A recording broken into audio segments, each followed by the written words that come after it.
Houston Astros, ranked third by me, third by Fangraphs, as we agree that the Astros are the third best team in baseball going into this next season. This team lost in the ALCS to their division rival Rangers in 7 games last year. They only won 90 games, which is not a lot for them. And this is one of the few teams in baseball that if they don't win the World Series, the season is a disappointment. Their key addition this year was a guy by the name of Josh Hader, one of the best closers in baseball when they already had Ryan Presley and Brian Abreu and Rafael Montero. Their bullpen is unbelievable. They do lose Ryan Stanek and Phil Maton, but whatever, they added Josh Hader. Michael Brantley retires, but it's fine because they have Yordan Alvarez. Their rotation is interesting. You have Lance McCullers, Jose Urquidy, and Justin Verlander. And I guess Sean Dubin as well, who is a solid pitcher. You also have Spencer Arrighetti and Colton Gordon in the minor league system. But Verlander should be back in May, at the beginning of May. Urquidy, we're not sure yet. It's just elbow soreness, but maybe it's Tommy John. We don't know. Lance McCullers is eyeing a June return. So McCullers and Verlander should be available for the playoffs. But even if they aren't, Framber Valdez, interestingly enough, I have something about him.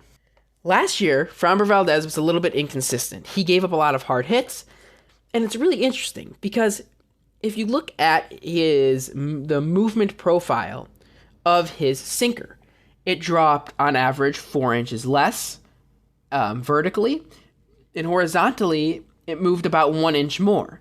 But he also was throwing about 1.5 miles an hour faster on average, which could have caused the less drop. The interesting part, though, is the spin rate also dropped by about 1,000, not 1,000. It dropped by like 20, 30 on average rotations per minute, or RPMs. Same thing with his changeup. He was throwing his changeup about 1.5 miles faster on average, and the drop was 4 inches less. Vertically, it was the same.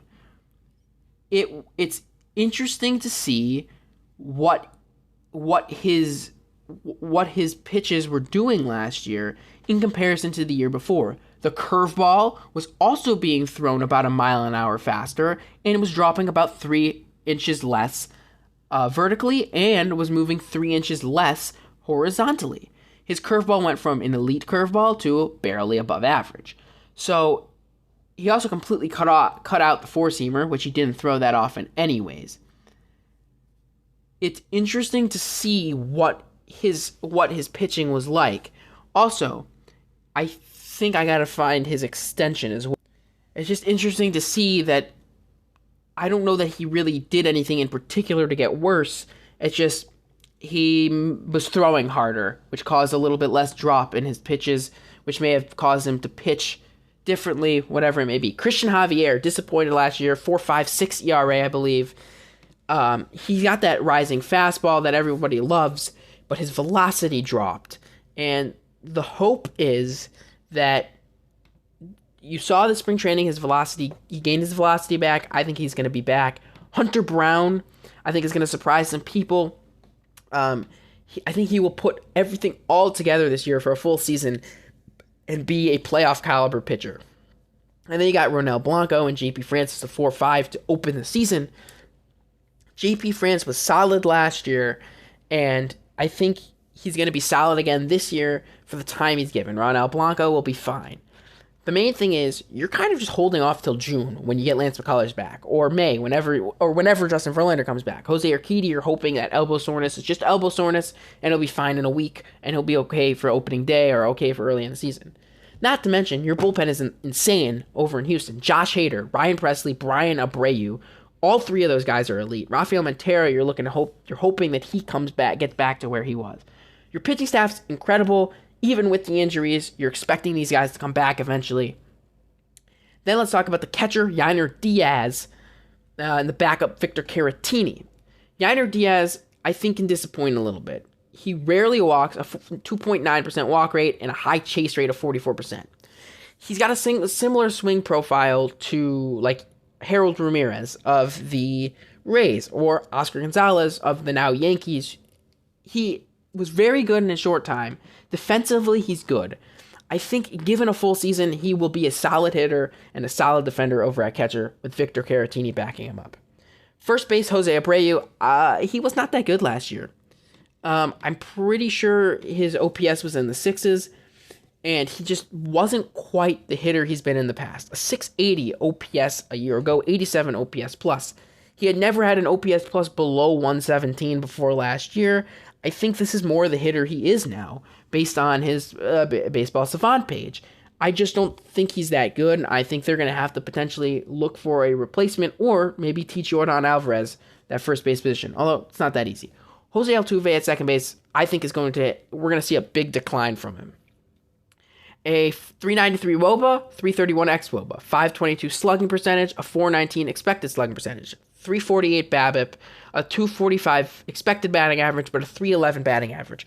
He overperformed by a lot in all of those stats, but he's been doing that his whole career. I still think he's one of the best second basemen in the league, if not the best one. I think he's going to be more of a 770 OPS guy rather than his 921 from this past year.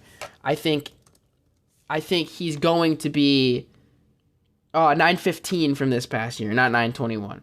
921 was his OPS in 2022. I mixed those 2 years up. At third base, you got Alex Bregman, who basically performed exactly as his expected numbers were. I think Alex Bregman is insane. It's his final year of his deal going into free agency year. I think he's going to be an 800 OPS guy like he's been every year the last couple years.